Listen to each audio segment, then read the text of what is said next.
आदरणीय भक्तजनों, सादर प्रणाम। हम आज श्री भक्तमाल के अनुसार भगवान के नर नारायण अवतार की कथा को श्रवण करेंगे।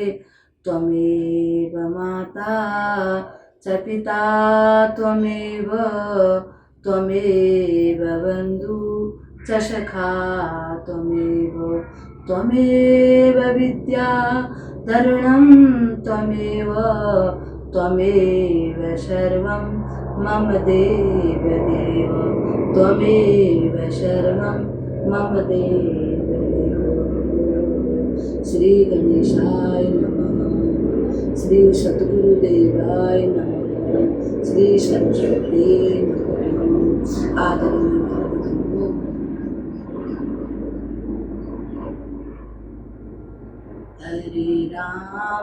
हरे राम राम राम हरे हरे, हरे राम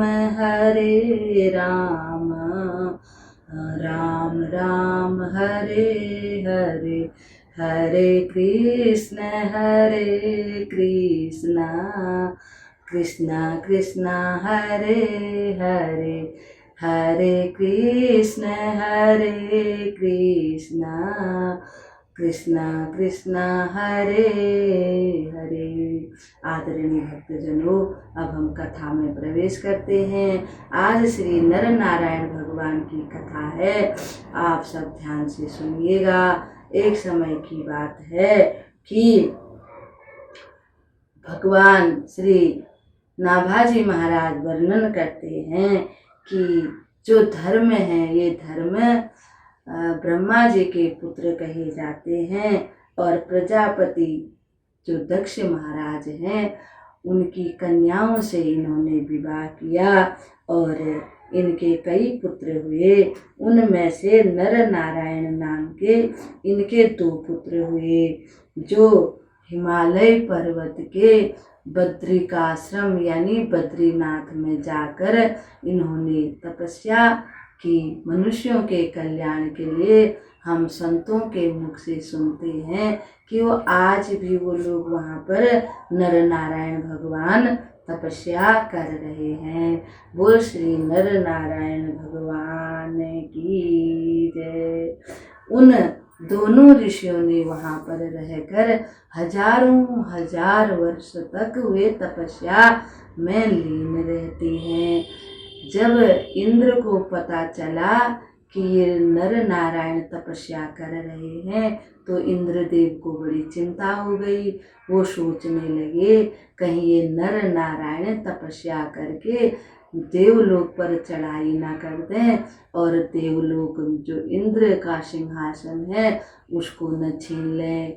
इंद्र ने विचार किया और उनको डराने के लिए तरह तरह के जंगली पशुओं को वहाँ पर भेजा, जैसे चीता, भालू, जो बड़े खूंखार जानवर होते हैं, पक्षियाँ होती हैं, उनको डराने के लिए वहाँ पर भेजा। जब नर नारायण भगवान को उनकी उस क्रिया का यानी उनके उन पशु पक्षियों के से कोई भय नहीं लगा, वो भयभीत नहीं हुए, तब इंद्र ने वहाँ पर कामदेव को और बसंत ऋतु को बुलाया और उनको भेजा। सभी अप्सराओं को वहाँ पर भेजा और भगवान की तपस्या को भंग करने के लिए उन अप्सराओं में रंभा और तिलोत्तमा मुख्य अप्सराएं हैं। अप्सरा और जो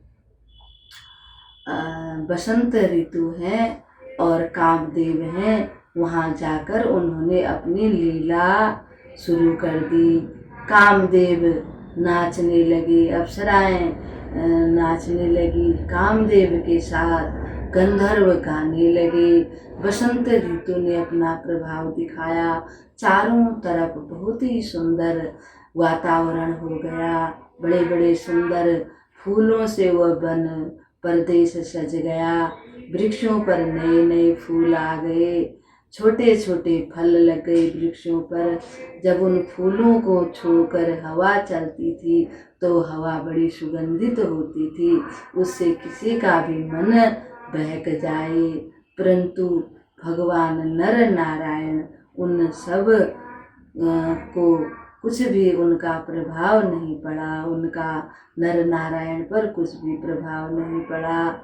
जब अप्सराएं नृत्य करते करते, गंधर्व गाते गाते थक गए तो उनके उस कारण से भगवान नारायण ने अपनी आंखें खोली और देखा कि यह लीला से ही उन्होंने देखा कि ये आवाज़ें कहाँ से आ रही हैं, कौन वीणा बजा रहा है इस वन प्रदेश में, कौन नृत्य कर रहा है, किसकी पायलों की झनकार हो रही है।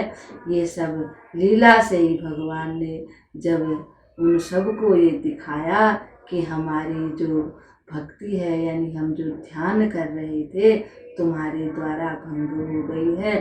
भगवान ने आंखें खोली, वे सब डर गए।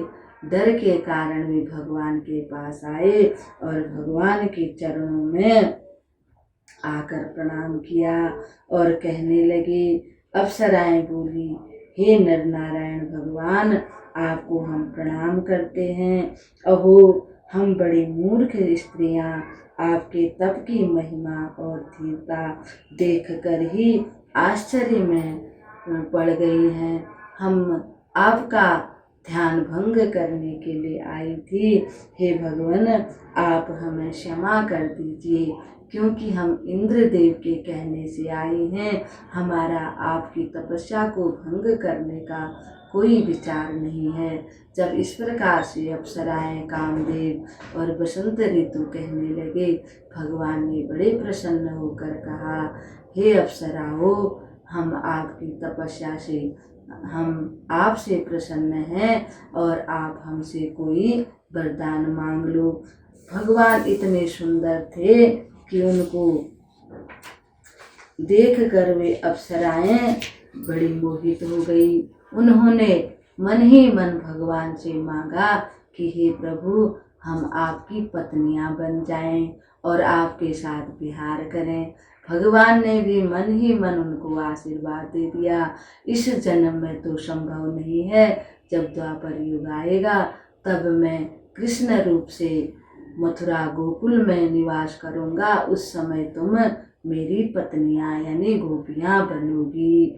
और भगवान ने बड़े जोर से अपने दाएं एक जांघ पर मारी और वहां से एक सुंदर स्त्री प्रकट हो गई। उसका नाम था उर्वशी। उर्वशी यानी भगवान के जांघ से, जंघा को उरु कहते हैं, और वह उरु से उत्पन्न होने के कारण उसका नाम उर्वशी था।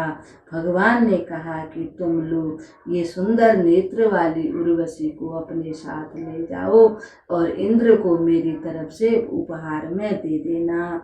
और वे सभी लोग स्वर्ग को चले गए और इंद्र को जब सारी बातें उन्होंने बताई, इंद्र देवता बड़े लज्जित हुए और भगवान को बारंबार प्रणाम करते हुए उनको क्षमा याचना करने लगे।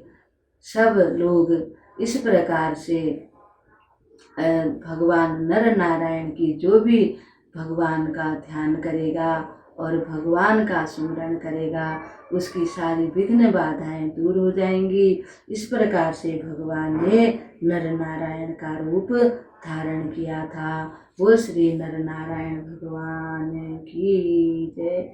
वो श्री कृष्ण भगवान की जय। हरे राम राम राम हरे हरे, हरे राम राम राम हरे हरे, हरे कृष्ण कृष्ण कृष्ण हरे हरे, हरे कृष्ण कृष्ण कृष्ण हरे हरे।